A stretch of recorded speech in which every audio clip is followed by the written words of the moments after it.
1, 2, 3. Assalamualaikum warahmatullahi wabarakatuh. Waalaikumsalam Warahmatullahi wabarakatuh. Perkenalkan, nama saya Helmi Hidayati. Saya izin mempresentasikan mengenai analisis buku siswa IPS kelas 8. Ya. Yang saya analisis ini di bab bagian B. Di sini materinya ada pengaruh monopoli dalam perdagangan, pengaruh kebijakan kerja paksa, pengaruh sistem sewa tanah, pengaruh sistem tanam paksa, dan perlawanan terhadap kolonialisme dan imperialisme. Jadi sebelum saya analisis, izinkan saya menjelaskan beberapa pembahasan mengenai di bab 4 bagian B ini. Ya, di sini ada pengaruh monopoli dalam perdagangan. Monopoli ini adalah suatu bentuk perdagangan yang dapat merugikan orang lain. Apabila kalian menjadi pedagang, jadilah pedagang yang adil, tidak mementingkan keuntungan sendiri. Lakukan perdagangan dengan penuh toleransi, bersaing secara sehat, dan saling mengasihi.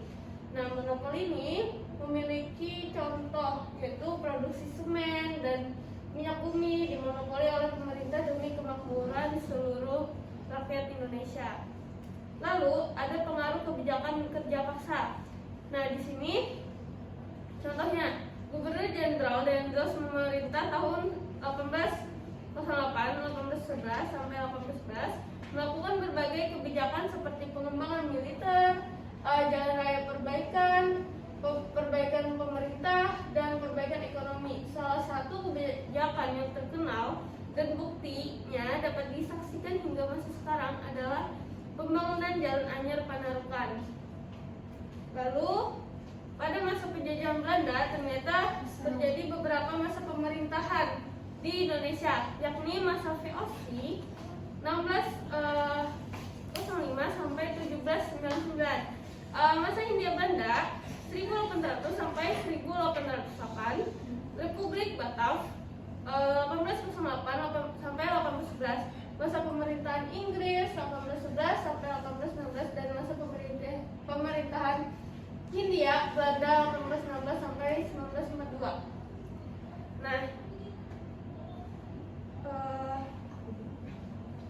pada masa ini pasukan Prancis menyerbu Belanda.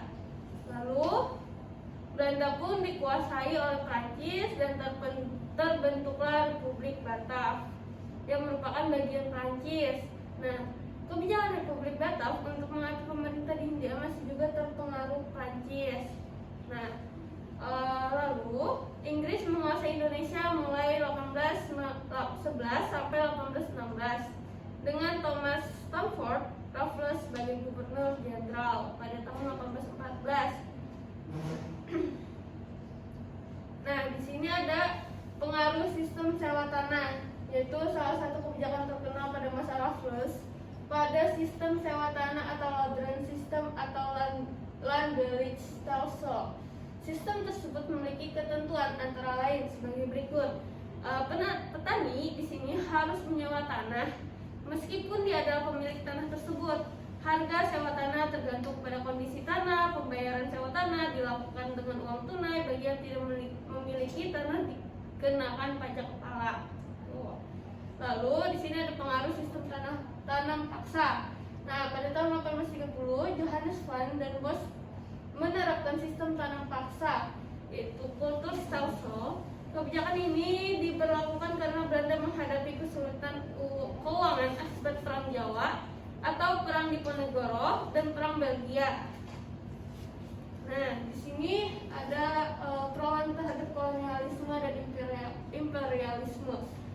Bisa dilihat perlawanan terhadap persekutuan dagang, perlawanan terhadap pemerintah Hindia Belanda. Ya, kesimpulan dari bab 4 bagian B ini yaitu tadi sejarah mengenai beberapa kondisi masyarakat Indonesia pada masa penjajahan, yang dimana ada pengaruh monopoli masih ada, dan pengaruh kebijakan kerja paksa, lalu pengaruh sistem sewa, dan pengaruh sistem tanam paksa di sini. Nah, kekurangan dalam buku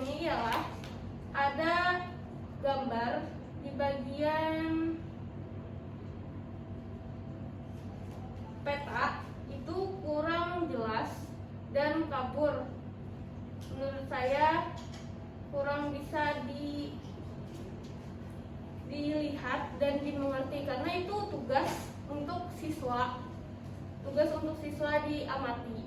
Tapi kalau siswa mengamati melalui gambar itu dan gambarnya tidak jelas, jadi siswa ini kurang bisa mengamati secara detail mengenai peta itu. Dan saya lihat juga di sini tugas lebih cenderung kepada lebih banyak kepada kerjasama kelompok dibandingkan individu. Karena apa? Karena kan di sini evaluasi. Setelah pembelajaran di bagian bab 4 ini ada evaluasi, tapi lebih cenderung kepada kelompok, diskusi dan segala macam. Tidak seimbang dengan individu, saya lihat. Jadi menurut saya kurang. Untuk kelebihannya di sini penjelasannya cukup, walaupun kekurangannya tidak terlalu lebih detail penjelasannya, hanya poin-poinnya saja. Kelebihannya teksnya cukup bagus. Itu saja. Terima kasih dari presentasi saya. Wassalamualaikum.